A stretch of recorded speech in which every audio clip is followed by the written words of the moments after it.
क्यों चुप है? जिसका बेटा मरा वो लिख के दे रहा है कि इसने मरवाने में भूमिका निभाया, एफआईआर तक नहीं होने दिया। मुंह मत खोलवावे नेता प्रतिपक्ष, अपनी जिम्मेवारी का पालन करें। धिक्कार है अपराध और भ्रष्टाचार के मामले में लोगों को संरक्षित। आप देख रहे हैं एमए न्यूज। नमस्कार, मैं नीरज। एमए न्यूज में स्वागत है। मुजफ्फरपुर में जिस तरह से दलित बच्ची के साथ दुष्कर्म और हत्या की गई थी, उस पे लगातार विपक्ष सरकार पे हावी है।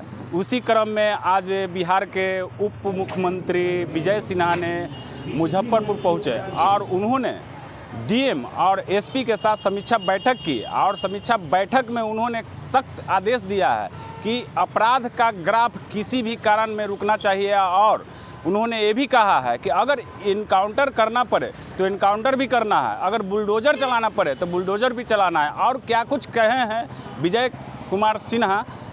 नेता प्रतिपक्ष ने फेसबुक पोस्ट के जरिए कहा है कि 2022 में जिस डॉक्टर को हम पद से हटा चुके थे, प्रपत्र का गठित कार्रवाई की गई थी, फिर वो डॉक्टर की बहाली हुई और उपाधीक्षक के रूप में पोस्टेड किया गया और फिर उसे पद से हटाया गया। उन्होंने कहा है कि बिहार में स्वास्थ्य विभाग में लूट मची हुई है और अमंगल राज आ गया। लेकिन प्रतिपक्ष अपनी भूमिका ईमानदारी से निभावे तो सरकार को सहयोग मिलता है। लेकिन ये कैसा प्रतिपक्ष है? मैं भी नेता प्रतिपक्ष रहा हूं। इसी मुजफ्फरपुर के अंदर राहुल साहनी की हत्या हुआ था और आज नेता प्रतिपक्ष डिप्टी सीएम उस समय तेजस्वी यादव जी थे, सत्ता में थे। राहुल साहनी की हत्या में राजद के एक मंत्री इजराइल मंसूरी का नाम आया था। परिवार के लोग आवेदन लिख के दिए थे। किसने बचाया? आज वो इससे लोग पर एक्शन हो जाती, संदेश जाता, कानून का राज स्थापित होता, अपराधियों का मनोबल नहीं बढ़ता। और मैं बैठे हुए हैं यहां पर हमारे एसएसपी, हमने कहा कि वो फाइल को भी खोजिए।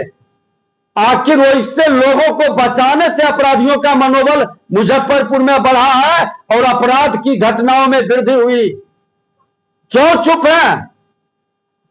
जिसका बेटा मरा वो लिख के दे रहा है कि इसने मरवाने में भूमिका निभाया, एफआईआर तक नहीं होने दिया। मुंह मत खोलवावे नेता प्रतिपक्ष, अपनी जिम्मेवारी का पालन करें। धिक्कार है अपराध और भ्रष्टाचार के मामले में लोगों को संरक्षित करने वाले को। राजनीति न करें, बिहार को बचाने का, हर बिहारी को बदनाम होने से बचावे और मान सम्मान की लड़ाई हर बिहारी के लिए सबकी जिम्मेवारी है।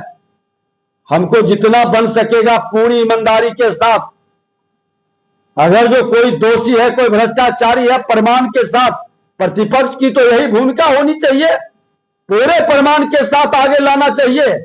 मैं भी प्रतिपक्ष में था, यही सिपाही भर्ती में सिंगला, क्या नाम था? नहीं, सिंघल, एसके सिंघल डीजीपी थे। पेपर लीक में हमने ही प्रमाण निकाल के सदन के अंदर सीएम को दिया और मुख्यमंत्री ने एक्शन लेके कार्रवाई भी किया। मुख्यमंत्री की ओर से कहीं एक्शन में कमी नहीं है। बता दें कि राहुल साहनी में किसने बचाया और मुझे मुजफ्फरपुर में अपराधियों का मनोबल किसने बढ़ाया? ये राजद के मानसिकता के कल्चर बंद होनी चाहिए। हम तो कहा कि मेरा बेटा भी अपराधी है, काउंटर कर दो। एक बार भी एनडीए के कोई लोग सामने आता है मुझको बता दो रोकने के लिए। इसलिए राजनीति ना करें, एक्शन। अपराधी की जाति नहीं होती है, कोई पार्टी नहीं होता है, कोई धर्म नहीं होता है, उसके साथ किसी की सहानुभूति नहीं होनी चाहिए। सर, एक सवाल है, बिहार में सरकार ओडीएफ मुक्त जिला को दिखा रही है। चलिए, दलित परिवार के पास एक शौचालय तक नहीं है।